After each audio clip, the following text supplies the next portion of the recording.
We should probably move my boxers out of the frame so you don't see my boxers. I literally just got back from being a judge at the Texas State Fair. It was freaking awesome. They actually gave me this giant bag of goodies and I haven't even opened it yet, so I'm like, ah! What's up, everybody? So today's video is gonna be a Q&A, Instagram, YouTube, and Twitter. First, I actually really want to open this gift bag I got from the State Fair. It's got this nice vinyl bag, Big Tex bobblehead. We got a kind of history of it. Very cool. These are my judging notes. Can't show you those. T-shirt. What does it say? Passport to Texas. Whoa, whoa, whoa! Look at the back, it's pretty sweet. Man, there's a lot of stuff in here. We gotta... I'm literally gonna drink every drink out of this cup now. And no one's gonna tell me otherwise. I'm gonna be one of those really sassy people just like... Sorry, what'd you say? Oh man, this is awesome. This is freaking cool and slightly creepy. Okay, come to the State Fair. Alright, what else we got? We got a big white box. Cutco, the world's finest cutlery. Whoa, okay. They just gave me a knife. Bad idea, State Fair of Texas. They gave me a giant knife, a Cutco knife. That's actually a nice knife, if I've ever seen one.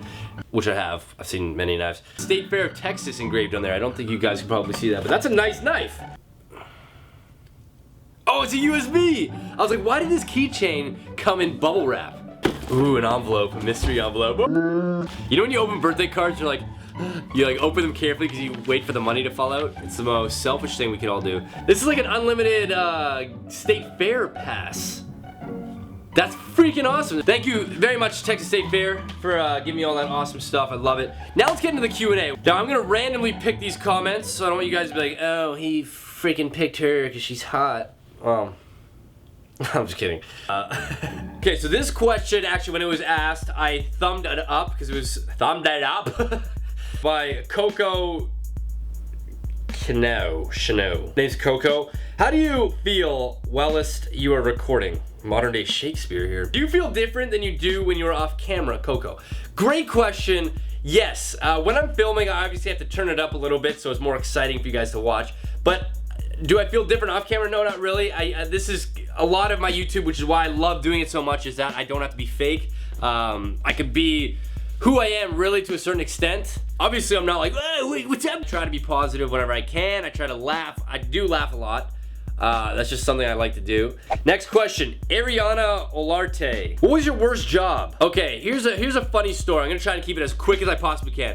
So I actually was a garbage man at one point in my life. What? I worked for the city that I grew up in, and I had this boss from hell. This guy was just a bully, and he liked to pick on people much younger than him. I'm somebody that can't sit there and take stuff. If I know it's wrong, I'll say something, and I did say something. I guess he wasn't used to that, so he started calling me a baby or I'm overly sensitive, and I was like, no, man, what you're doing isn't right. What he literally would burn me with cigarettes. It got out of hand, and he always wanted to initiate fights, physical fights. And I wasn't about to do that. So I actually went to the head honcho of the whole thing, and I said, look, I'm sick of this. I'm not working with this guy. We'll have to take this to the next level if things aren't dealt with. And they said, okay, we can put you on garbage duty for 2 days. I'm like, yeah, let's do it. Get me away from this guy. So I was actually doing garbage for the city that I grew up in for a summer. It was a very humbling experience, and I'm glad I had that under my belt to say, hey, at one point I was a garbage man, and now I can say, hey, I'm doing what I want to do and being on TV and doing YouTube. But title-wise, man, it does not get any girls. Try going up to a bar and be like, hey, what's up, baby? What's up, baby? I used to be a garbage man. I probably changed your can a couple times. No, don't say that. I can go wrong in a lot of ways. Who is C crutch? Okay, man, Simon, it's almost like you just tripped and fell and was like, whoa, here's my question. I don't know if I necessarily have a YouTube crush, to be honest. Yeah! Kat Whitman, what was the most embarrassing thing to ever happen to you? Now, a lot of you guys asked me the same question. The most embarrassing thing that probably ever happened to me, I don't know. Oh, man! I've got an embarrassing story. It's not inappropriate, but it kind of is inappropriate. But I want to share it with you guys because I think it's hilarious. I had these jeans. They were like my favorite jeans because I think I got my first kiss in these jeans or something like that. My friend was over, so I let him borrow these jeans. He ended up really liking them, and he's like, hey, Dan, I will trade you, I'll give you 4 of my pairs of jeans for this one pair. And I'm like, what the hell? Did I leave money in there or something? I'm like, sure. I went over there. I got 4 or 5 different pairs of pants. One of them were Levi's.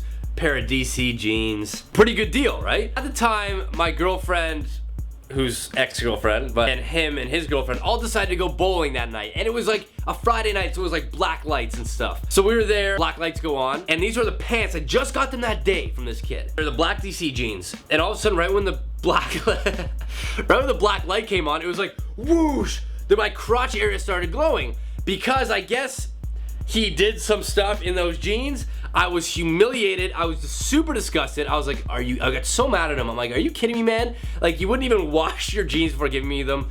It was so disgusting. I actually had to tie a sweater around the front. Probably the nastiest thing that's ever happened to me too. What a bad idea that was. Cody Aldrich. If Margot Robbie actually does give you a sign towards dating, what do? I date her, which is not gonna happen, man. But she's a beautiful human being. She's awesome. Richard Webb, what was your biggest fear about moving out? Great question. Now I live in Dallas. My family lives in Toronto. So obviously there's times you're like, oh, I miss my family and stuff like that. But for the most part, it's pretty easy. You just gotta work at it. Actually, one of the biggest fears I had, I'm not gonna lie, was throwing up. You know when you're sick and you throw up and you're just like, Mom, I am sick. Weird like talk/breathe. It was like that. So I was like, man, what happens if I throw up and I just need like, hi, can you rub my back? I'm just messing with you. No, I don't know. I don't know how I'd have had any huge fears about moving out. But maybe it was like learning the small things. Learning to iron, wash your clothes, wash the dishes, vacuum. The Pixel Artist, Will, that's a very interesting way of spelling Will. That's creative points I'm giving you there. You ever do a Draw My Life? Yes, I would love to do a Draw My Life, but I want to wait till the right moment. Stuff suppliers. Please put in this video, how many girlfriends have you had? I'm only answering this because a lot of people ask me, do you have a girlfriend or are you currently in a relationship? I'm gonna answer this question. Serious relationships where we actually dated, met each other's parents and stuff. Two girls. I don't know how to word this. I've had 2 serious girlfriends, but I've gone and I've seen girls for periods of time to see if things would work out and stuff. I don't know how to answer this, but keep in mind, my first girlfriend I dated for 4 years, and then my second one I dated for just under a year. So I was off the market for a big chunk of time. This video. I don't know what this makes me sound like, but yeah. And what I'm finding is that Toronto girls are very different than Dallas girls. Not in a negative way or anything, but Brianna_03. What's the last picture you took with your phone? Let me think, what did I do last night? This very flattering picture of me and Alex from Target. Alex Lee, we did this like, face like this. That was the last one we took on my phone. Good question though. Chloe the Corgi. What's your favorite type of dog? Now, I've said this before, my favorite type of dog is a beagle. And I say that because I have a beagle and she means the world to me, so like I have to say beagle. I love all dogs. Dogs are amazing. But there's a couple of dogs that I'll remember just because they were different. And obviously my dog is one of them, Annie. My ex-girlfriend had a really sweet dog. Chloe the Corgi, who's asking this question, is a really amazing dog as well. They're all they've got something about them that make them seem like they're a person. They're like there's somebody there, or they're just really sweet, or just, I don't know.